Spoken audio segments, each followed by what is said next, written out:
I heard Gary Vee talk about the importance of company culture and how this could be the most important thing that you do for your business this year. He said, it is quite possible to create a work environment where people are going very, very hard, but are also very happy. And it all comes down to the way that you treat each other. And what he's talking about is company culture. I recently sat down for interviews with a series of entrepreneurs right here on the podcast. And coming up is Avi Punuwasi, where he has created a culture within Revenue Management Labs along with his team, which is quite enviable. And this is echoed by a lot of entrepreneurs in the space. Take a listen. It's funny because as we get bigger, one of the dynamics that I've been kind of playing through is that we're a really close culture. We've always had a work hard, play hard culture. We like to spend time with each other. We're incredibly candid with one another. We spend so much time around each other, but I think about each other as family. Okay. And it's funny that as we've grown, and I still think we're small because I know everyone, but some people stand on ceremony now that, hey, I'm at this level and you're trying to have this discussion with someone who might just be new to the organization. And it's a much different dynamic. But for me, I'm extremely candid, extremely informal. I don't stand on title. I believe in open door policy. And if anyone's having an issue or see something wrong, we want to encourage, that's why you're here. We all act like owners. We do things that are not in our job description that we never, ever thought we would ever touch. Mm-hmm. But that's what we're continuing to try to build, because I think that free flow of ideas and information and challenging and conflict, that's how we get better together and killing that bureaucracy or politicking. There are a lot of people that aren't necessarily aware fully that there is research that shows that certain groups and certain people of particular ethnocultural backgrounds or intersectionalities have a completely different experience at work with the way that they are measured, with the way that their relationship evolves with supervisors. And so the more people are knowledgeable about that, the more people are educated about that, they themselves can make sure that they are not on the side of, doing that to other individuals, and can make sure that there's also those equity considerations. So the education piece is really, really important.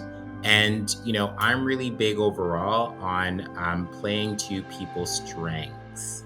So, on the flip side, if let's say there is something that is going on with any employee where, they perhaps aren't performing optimally, that should also be an opportunity to say, are they in the right position or in the right role? Because to me, if someone is hired into an environment, by and large, it's because they are going to be able to contribute to that environment or some way, shape, or form, right? There might be the odd cases where people, it's just not really the right alignment at all.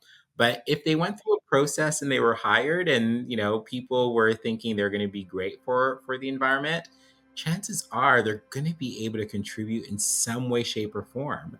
So sometimes we just have to be able to say, let's retain the individual. Let's make sure that their story on their career evolution or their resume is still looking great by having the continuity, by putting them into a different department, putting them into a different function, having them work with a different individual.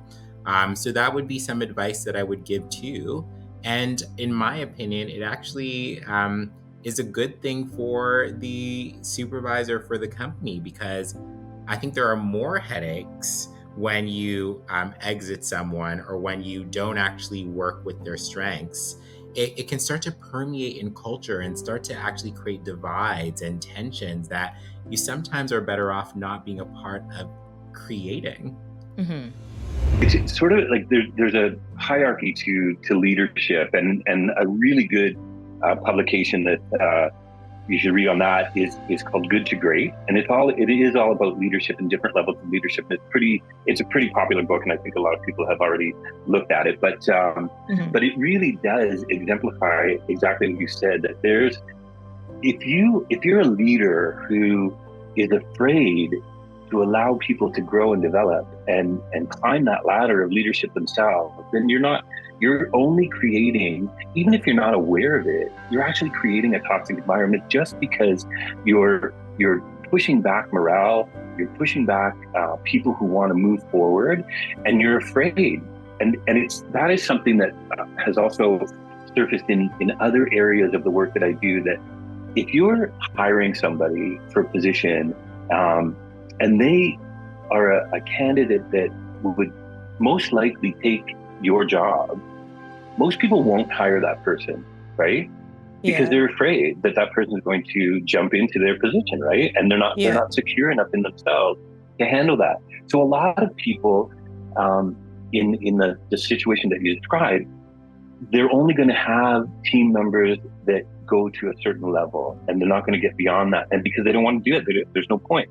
So they just work for the clock, and they get out, they come in, they go, they don't produce a lot, they produce the bare minimum.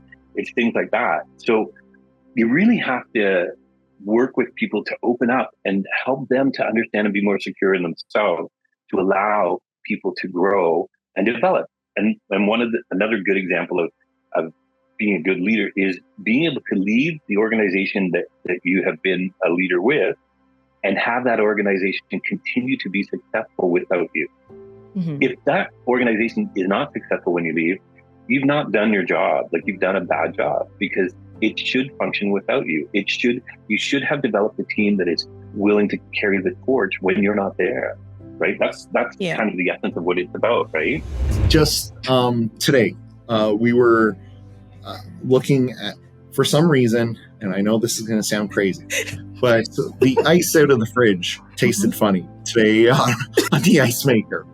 So then, people were kind of complaining about it, and we're talking about it. Hey, the water tastes funny. So all of a sudden, me and one of the directors were Googling around why the water might be tasting funny, because we changed the water filter the other day, and that can't be the issue. And it's something that's affecting everyone. We probably shouldn't be taking a huge amount of our day, but now it's kind of at the top of the list, and everyone's kind of focused on it and trying to troubleshoot why. But it's just those kind of little elements that I think it's important that we don't necessarily place ourselves above one another and say, hey, give this to someone, they're going to figure it out. Yeah. But taking ownership on something that's actually important and it's affecting people, how do we go at it? So it's even small stuff, like thinking about, I never thought we would have to get involved on thinking about, well, how does a vacation policy look? But it's a small thing, but it's also a huge thing, because how people work at it. And I'll share our vacation policy in Revenue Management Labs. Mm-hmm. We don't necessarily say it's based on tenure, it's based on seniority within the company. What ours is based on is we really encourage people to take the time that they need. And for some people, the hours of the day, they're working 16-hour days for kind of, a 5-day stretch. Well, or they've got a huge client meeting that they're coming up to. We don't want to, like I said at the start, we don't want to burn people out. We want people to be here that are going to be leaders over this organization over a long point of time. So we don't have a fixed vacation policy. If people need sabbatical, for a month to, be able to de-stress, come back to where they need to be, that's what we need to do to make sure that we can actually hold our people and make sure that we're developing them in the right way over the long term. Wow. But it's all these kind of elements. And I think for me, what's important about it, it's not necessarily saying, hey, you play in this box and you play in this box. No, we're all part of the team here. We're growing quickly. We're still very much, I'd like to think, in our garage. But how do we do these things in the right way with taking the best from everyone and bringing that to bring optimal solutions within the organization. While you don't have to become best friends with the people that you work with, you need to still cast your mind on your work relationships in a manner that is similar to the way that you would think of friendships. So if someone, let's say, makes a mistake that's a friend of mine, like someone that I generally think is a friend, I want to preserve that friendship. And so the way that I react to that person's mistake is going to maybe, make sure that they're aware of it, but it's not going to be so emotionally charged that it can cause the friendship to fray. I'm going to say, this person is someone that I value. I'm going to make sure that it's very constructive. It's the same thing at work. We really need to focus on people as fellow humans that we're sharing energy exchanges with, and really value them as colleagues. And I would go so as far as people that you really want to get to know because you care about. For more insightful conversations with entrepreneurs, check out this video right here. I think you'll love it. Continue to enjoy, and I'll see you there.